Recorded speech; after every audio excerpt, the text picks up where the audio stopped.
Matapang na naglabas ng saloobin ng phenomenal box office star na si Vice Ganda tungkol sa mga magulang na walang ginawa kundi mag-anak ng mag-anak.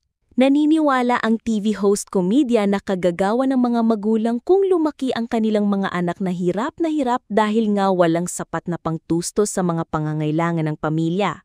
Kaya ang sabi ni Vice, dapat daw nahihiya rin ng mga magulang sa pagkakaroon ng sandamakmak na anak kahit na alam ng mga ito na wala silang kakayahan bigyan ng maayos na buhay ang mga bata. Sa bagong vlog ni Vice, nakasama niya ang former Pinoy Big Brother Celebrity Collab Edition housemate na si Shuvi Etrata. Dito ibinahagi ng Kapuso star ang hugot niya sa buhay. Revelasyon ni Shuvi, yun yung naging parang hatred ko ba? Kasi bakit ba ginawa kaming siyam? Kung hindi naman nila kaya, 5 pa lang kami noon, hirap na kami. Tapos nag-anak naman sila ng nag-anak, never silang tumigil. Yun po yung bubog ko. Saad ng actress at TV host. Pero nilinaw ng dalaga na napatawad na niya ang mga magulang. Tila natauhan din ng kanyang pamilya nang maglabas siya ng kanyang saloobin sa isang episode ng TVB. Reaksyon ni Vice, dapat talaga mahiya yung mga magulang?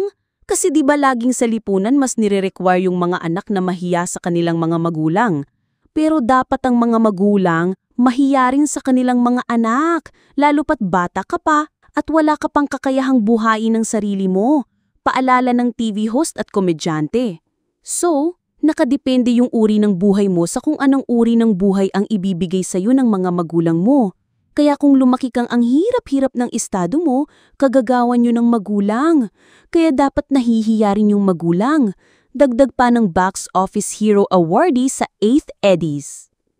Sabi naman ni Shuvi, ito raw ang dahilan kung bakit nililibre siya ng kaibigan at dati ring PBB celebrity housemate na si Ashley Ortega.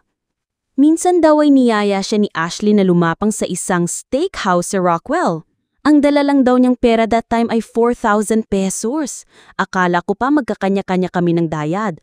4,000 lang laman ng wallet ko. Last money ko na yun. Ibabayad ko pa yun sa bills. Di niya alam na yun na lang yung natirang pera ko. Pero nung time na yun, gusto ko lang makipag-dinner sa kanya kasi kinilig ako, inaya niya akong mag-dinner. Pagbabahagi ni Shuvi.